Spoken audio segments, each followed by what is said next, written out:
গতকালকে তার সাথে আপনার সিকিউরিটি ইস্যু নিয়ে বৈঠক ছিল।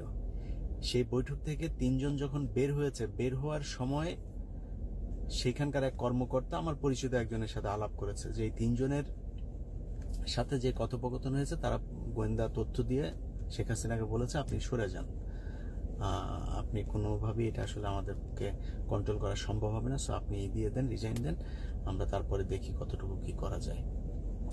সে মানবে না, না আমি কেন করব, সে নাকি টেবিলের উপরে থাপড়া থাপড়ি করে বিশাল চেতাচেতি করছে।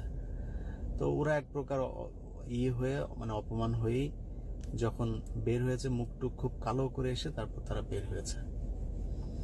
এবং আপনাদেরকে আমি আজকে এই যে ভিডিও দিলাম, আপনাদের বাংলাদেশ সময় রাত কয়টায় হবে আমার এই ভিডিও রেকর্ড করে রাখেন, এটা নোট রাখেন।